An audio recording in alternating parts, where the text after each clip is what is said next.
بسم اللہ الرحمن الرحیم۔ عزیز طلبہ، امید کرتا ہوں کہ آپ تمام خیر و عافیت سے ہوں گے۔ آج کا ہمارا سبق اسلامیات 11ویں جماعت، نئی کتاب اور عبادات کی الف جز جو ہے فلسفہ نماز۔ اس سے پہلے ویڈیو میں ہم نے باب نمبر 2، یہی باب، اس کی پہلی جز جو ایمانیات تھی، اور ہم نے 5 جو لیسن تھے ان کو ہم نے تیار کیا۔ اور آج جو ہے باب نمبر 2 کی دوسری جز عبادات، اس کا پہلا لیسن الف فلسفہ نماز کے بارے میں پڑھیں گے۔ تو عزیز طلبہ، اپنی مشق کے جانب بڑھتے ہیں۔ فلسفہ نماز کی مشق کا پہلا سوال، درست جواب کا انتخاب۔ تو پہلی جزء توحید رسالت کی شہادت کے بعد اسلام کا اہم ترین رکن ہے۔ کون سا اہم ترین رکن ہے؟ نماز ہے۔ توحید رسالت کے بعد جو ہے نماز رکن ہے۔ ارشاد باری تعالیٰ کے مطابق بے حیائی اور برائی سے روکنے والا عمل ہے، نماز ہے۔ دین کا ستون ہے، نماز ہے۔ نمبر 4، نہر میں غسل کرنے کی مثال میں نبی کریم صلی اللہ علیہ وسلم خاتم النبیین نے ترغیب دی ہے 5 وقت کی نماز کی۔ اور یہ ہمارا آخری درست جواب، اطاعت امیر کا جذبہ پیدا ہوتا ہے باجماعت نماز ادا کرنے سے۔ اس طرح عزیز طلبہ، ہمارا پہلا سوال ختم ہو گیا فلسفہ نماز کا۔ دوسرا سوال ہمارا ہے مختصر جواب دیں، پہلی جز نماز کی اہمیت مختصر بیان کریں۔ تو اپنے پیج نمبر 38 پہ جاتے ہیں، نمبر ہمارا 38 ہے، اور اس پہ بک پہ، اور یہ ہمارا جواب ہے۔ نماز ارکان اسلام میں توحید و رسالت کی شہادت کے بعد اہم ترین رکن ہے۔ احکام اسلام میں نماز کو خاص اہمیت حاصل ہے۔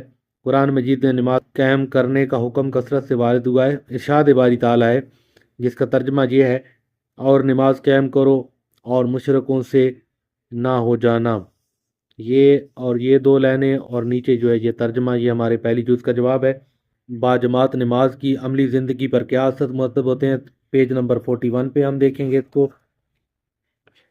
تو یہ ہمارا جواب ہے۔ نمبر 2، جز نمبر 2، جواب دن میں 5 مرتبہ اذان کی آواز اس بات کی طرف توجہ دلاتی ہے کہ نماز کو باجماعت ادا کیا جائے۔ باجماعت ادا کرنے سے نظم و ضبط کی فضا پیدا ہوتی ہے اور پابندی قوانین کی تربیت ہوتی ہے۔ یہ ہماری دوسری جز کا جواب ہے۔ نماز میں خشوع اور خضوع سے کیا مراد ہے؟ تو پیج نمبر ہمارا 40 پہ اس کا جواب ہے۔ خشوع سے کیا مراد ہے؟ خشوع سے مراد انسان کے ظاہری اعضاء کا عاجزی اور انکساری کے ساتھ اللہ تعالیٰ کی برگاہ میں جھک جانا، یہ خشوع سے مراد ہے۔ اور خضوع سے مراد انسان کے دل اور خیالات کا اللہ تعالیٰ کی طرف متوجہ ہونا۔ خشوع و خضوع کو نماز کی روح قرار دیا جاتا ہے، یہ جواب ہے۔ نماز کی کوئی سی 2 شرائط تحریر کریں۔ 40 نمبر پیج پہ ہم جاتے ہیں، 40 پہ اس کا جواب ہے۔ سوال نمبر 2، جز نمبر 4 کا جواب، نماز ادا کرنے سے پہلے وضو کرنے کی شرائط لازمی ہے۔ ایک شرط یہ ہے کہ وضو کیا جائے، اور دوسری اس جگہ کا پاک ہونا، جسم اور جگہ کا پاک ہونا، کپڑوں کا پاک ہونا۔ یہ جواب ہیں، کیونکہ ہم نے 2 لکھنے ہیں، 2-3 لکھ دینے ہیں، بس اس کا جواب کور ہو جائے گا۔ نماز کے کوئی سے 2 فوائد تحریر کریں۔ تو یہ ہمارا پیج نمبر ہے 41 پیج ہے۔ نماز پڑھنے کے فوائد ہم نے بتانے ہیں۔ تو نماز پڑھنے سے کیا کیا فوائد ہوتے ہیں؟ تو سب سے پہلے سوال نمبر 2، 5 نمبر جز، اس میں اللہ تعالیٰ سے تعلق قائم ہوتا ہے، 1 ہو گیا۔ دل کو سکون اور اطمینان میسر ہوتا ہے، 2 ہو گیا۔ احساس بندگی ہوتی ہے، اس سے گناہ معاف ہوتے ہیں اور برائیوں سے انسان بچ جاتا ہے۔ ہم نے 2 لکھنے ہیں۔ ایسے تو یہ بھی ہے کہ ہاتھ منہ دھونے سے 5 وقت سے جسم کی غلاظت جو ہے وہ ختم ہو جاتی ہے، لیکن اس میں آپ جو 2-3 اچھے لگتے ہیں، آپ کو آسان لگتے ہیں، ان میں سے آپ سارے لکھ دیتے ہیں تو اور زیادہ اچھا جواب ہو جائے گا۔ سارے نہیں لکھتے تو انہوں نے 2 پوچھے ہیں، تو ان میں سے آپ اللہ تعالیٰ سے تعلق قائم ہو جانا اور دل کو سکون اور اطمینان میسر ہوتا ہے، یہ بھی لکھ سکتے ہیں۔ تو اس طرح ہمارے عزیز طلبہ مختصر سوال جو ہیں وہ ختم ہوئے۔ سوال نمبر 3، تفصیلی جواب دیں، پیج نمبر 38 سے۔ سب سے پہلے ہم نے یہ نماز کے اہمیت میں یہ والی لائن لکھ دینی ہے تفصیلی سوال میں، پھر یہ ترجمہ لکھ دینا ہے، پھر اس کے بعد اس کے بعد یہ والا ترجمہ ہم نے لکھ دینا ہے. اس کے بعد نیچے آنا ہے، یہاں سے شروع ہو جانا ہے کہ نماز تمام سابقہ امتوں پر فرض تھی. تمام انبیاء اکرام علیہ السلام اپنی امتوں کو نماز کی تائید فرماتے تھے. اگلے صفحے پہ مزید الوا جانا ہے. نبی اکرم صلی اللہ علیہ وسلم نے بھی امت کو نماز کی بہت زیادہ تائید فرمائی. آپ صلی اللہ علیہ وسلم نے فرمایا کہ قیامت کے دن سب سے پہلے نماز کے بارے میں سوال پوچھا جائے گا. نماز کی فرضیت قرآن و سنت کی سے ثابت ہوتی ہے. جو شخص نماز کی فرضیت سے انکار کرے گا، اس میں شک کرے گا یا نماز کا مذاق اڑائے، وہ دائرہ اسلام سے خارج ہوگا. یہاں تک یہ بھی تفصیلی میں آ جائے گا. اس کے بعد آپ فلسفہ نماز کو تھوڑا سا ٹچ دے دیں گے. نماز کا بنیادی مقصد اللہ تعالیٰ اور بندے کے درمیان ایک مضبوط روحانی تعلق قائم کرنا ہے. نماز اللہ تعالیٰ کے قرب کا مؤثر ترین ذریعہ ہے. نبی اکرم صلی اللہ علیہ وسلم کا ارشاد ہے. یہ دو لینیں اس میں لکھ دینی ہے اور یہ ایک لکھ دینا ہے. اس کے بعد بتانا ہے کہ نماز 5 وقت جو ہے ایک روحانی قائم کی جاتی ہے، روحانت کی وجہ سے یہ نماز میں آ جائے گا. اس کے بعد اس کو بھی نماز کے تفصیلی سوال میں ٹچ کر دیں گے. یہاں تک کرنے کے بعد نمبر 39 پہ پھر آ جائیں گے، نماز کے فوائد بتائیں گے. تو صفحہ نمبر 41 پہ آ جائیں گے. اس میں نماز کے فوائد جو ہیں وہ بتائے جائیں گے، اور نماز کے فوائد جو ہیں اس میں لکھا جائے گا. یہ تفصیلی سوال میں بھی آئے گا، ٹی ایس میں لکھا ہوں تفصیلی سوال. اس میں بھی نماز کو مکمل آداب کے ساتھ ادا کرنا چاہیے. اس سے بے شمار روحانی اور جسمانی فوائد ہوتے ہیں. اللہ تعالیٰ کا قرب حاصل ہوتا ہے، اللہ تعالیٰ سے تعلق بڑھتا ہے. ذکر الہی کی صورت میں دل کو سکون اور اطمینان ہوتا ہے. احساس بندگی، گناہ معاف ہوتے ہیں اور برائیوں سے بچ جاتا ہے. 5 وقت چہرہ وغیرہ دھلنے سے جسم غلاظت سے پاک ہوتا ہے. اس کے بعد جو رکوع و سجود کی حالت میں دماغ پہ جو ہے وہ اثرات جو ہوتے ہیں دباؤ کے وہ کم ہوتے ہیں، دماغ تر تازہ ہو جاتا ہے.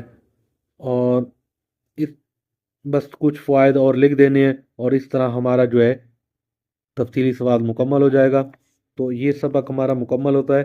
اس کے بعد ہم دوسرے سبق کی جانب بڑھتے ہیں، اور یہ ہے پہلے فلسفہ نماز ہم نے پڑھا ہے، تو یہ بے جز ہے عبادات کی. تو یہ فلسفہ زکوٰۃ و صدقات، تو اس کی مشق کی جانب بڑھتے ہیں. تو فلسفہ زکوٰۃ و صدقات کی مشق. سوال نمبر پہلا، درست جواب کا انتخاب. پہلی جز، ارشاد ربانی کے مطابق زکوٰۃ کی فرضیت کا مقصد پاکیزگی ہوتا ہے. منکرین زکوٰۃ کے بارے میں صحابہ کرام رضی اللہ تعالیٰ عنہ نے اقدام کیا، جہاد کیا. مصنوعی طریقے سے سراب ہونے والی زمین پر عشر کی شرح ہے، فیصد ہے تو 5% ہے. 4 جز، مال غنیمت میں اللہ تعالیٰ اور اس کے رسول صلی اللہ علیہ وسلم خاتم النبیین اور اہل بیت ایسا کہلاتا ہے. 5، زکوٰۃ ادا کرنے سے معاشرے سے ختم ہو جاتی ہے، غربت ختم ہوتی ہے زکوٰۃ ادا کرو تو، کیونکہ غریبوں کو ان کا حصہ ملتا ہے. سوال نمبر 2 ہے، مختصر جواب دیں. کوئی سے 4 مصارف زکوٰۃ تحریر کریں. کن کن کو زکوٰۃ دی جاتی ہے ان کے بارے میں پوچھ رہا ہے. تو 4 جو ہیں مصارف، تو ہمارا پیج نمبر 44. پہلے فقراء، دوسرا مساکین، عاملین زکوٰۃ اکٹھی کرنے والا، طالبین اس کو راغب کرنے والا، غلام آزاد وغیرہ. ان میں سے آپ نے کتنے 4 لکھنے ہیں؟ تو آپ نے فقراء کر لینا ہے، مساکین کر لینا ہے، عاملین کر لینا ہے، یا فی سبیل اللہ کرنا.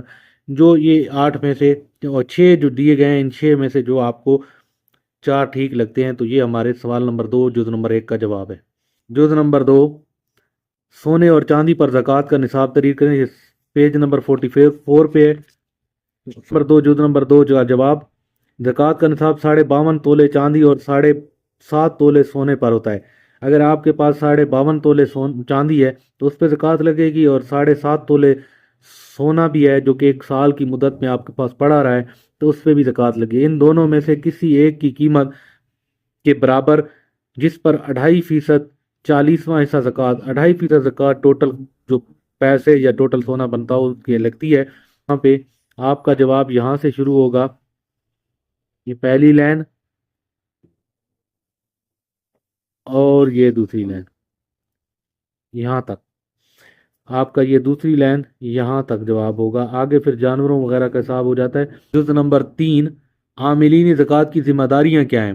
پیج نمبر ہے 45.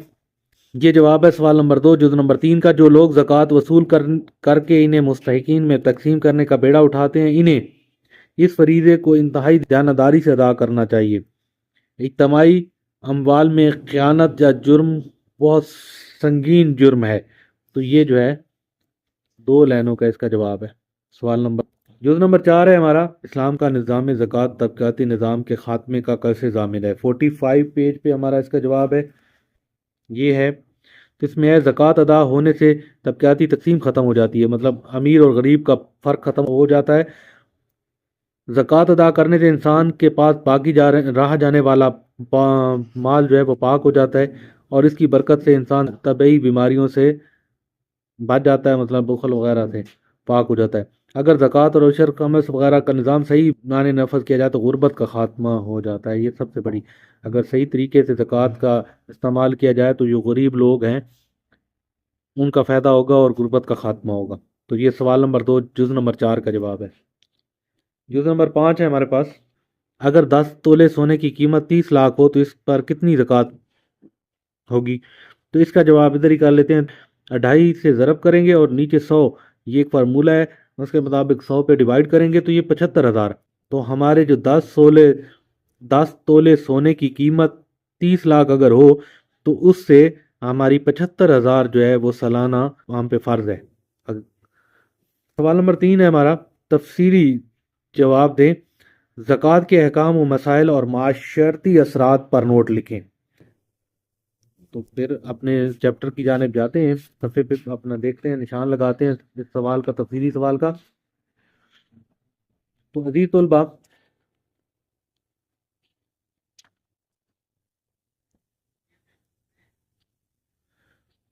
سب سے پہلے ہم تفصیلی سوال میں زکوٰۃ کا مفہوم کریں گے 43 پیج پہ، یہ لکھیں گے اس میں 3 لائنیں، پھر یہ ترجمہ لکھیں گے، پھر اس کے بعد زکوٰۃ کی فرضیت پہ آ جائیں گے، اس میں یہ لکھیں گے کب فرض ہوئی، یہ وہ سارا کچھ، یہ والی لائنیں زکوٰۃ میں آئیں گی۔ پھر نصاب زکوٰۃ کون سا ہے بھئی، کس طرح زکوٰۃ ہوتی ہے بھئی، سونے پہ کتنی ہوتی ہے، چاندی پہ کتنی ہوتی ہے، یہ جو ہے یہ پورا ہم لکھیں گے یہاں تک۔ اس کے بعد مصارف زکوٰۃ، کن کن کو زکوٰۃ دی جاتی ہے، یہ والی سرخی لکھیں گے، اس میں یہ 6 مصارف زکوٰۃ لکھیں گے۔ مصارف لکھنے کے بعد یہاں سے آپ نے ختم کر دینا ہے تفصیلی سوال، پھر آپ نے آگے آ جانا ہے، اور یہاں پہ یہ جو لکھا ہوا ہے اسلام کے معاشی نظام میں زکوٰۃ کی اہمیت، تو اس میں سے آپ نے تھوڑا سا لکھ لینا ہے، اور اس طرح آپ کا تفصیلی سوال ختم ہوتا ہے۔ عزیز طلباء، اس ویڈیو میں ہم نے فلسفہ نماز الف جز اور فلسفہ زکوٰۃ و صدقات بے جز، یہ 2 جزیں پڑھی ہیں، اور امید کرتا ہوں کہ آپ کو ان دونوں لیسن کی جو مشق ہے وہ اچھے طریقے سے تیار ہو گئی ہوں گی، اور اس کے درست جواب، اس کے مختصر جواب اور اس کے تفصیلی جواب سبق سے نشان لگوائے۔ تو آج کی ویڈیو عزیز طلباء اتنی تھی، اگلی جو ویڈیو ہے اس میں فلسفہ سوم جیم جز اور فلسفہ حج و قربانی، اس کے بارے میں پڑھیں گے ہم، ہمارے ساتھ رہیں۔ اللہ حافظ۔